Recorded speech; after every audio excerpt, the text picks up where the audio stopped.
Sa iban pa nga balita, Department of Trade and Industry 6 hugot nga ginamonitor ang presyo sa school supplies kung nagasunod sa price guide. Mga madakpan nga naga-overpricing papanaugan sang show cause order sa DTI. Ini ang gintutukan ni Zen Kilantang Sasa. Mas ginpahugot sa Department of Trade and Industry 6 ang pagbantay sa mga balaligyan sa Western Visayas kung nagasunod sa balik eskwela gabay sa pamimili ng school supplies. May kaangtanan sa nagahilapit ng pagbukas ng klase sa Hunyo 16.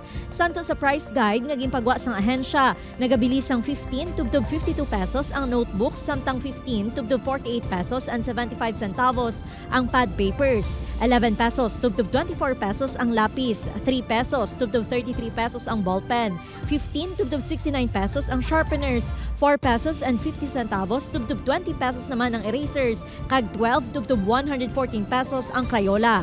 Ang magasobra sa isa ka sentimo diri ang makabig na nga overpricing sunod sa DTI. Wala malakip sa ginamonitor ang school uniforms. These ambulance vendors are not exempted. Of course, ginagabaligya man sila.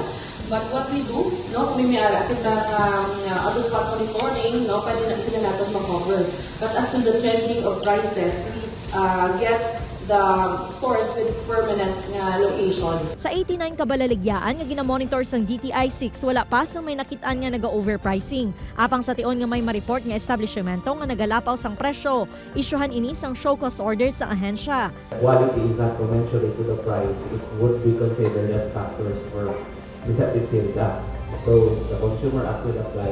Diri sa downtown area, nag-comply naman ang mga establishmento sa ginapatuman nga SRP sa school supplies. May ara na si DTI na pricing, follow kami, pero mostly sa amon nga notebook, kag other school supplies, daw below kami sa ilang pricing. Panugyan sang DTI sa mga ginikanan, temprano pa nga magbakas ang school supplies. Dapat sikyaron man kung may nagakaigo nga markings o kung non-toxic ang Crayola nga pagabaklon. We check na hindi siya toxic. And then, ang umanan sa eraser, no? Hindi nakagat-kagat ina. So, dapat approved by the Food and Drugs Administration. And then, for sharpener and ruler. Upoy kay Cirilo Randuque, Zen Kilantang Sasa, One Western Visayas.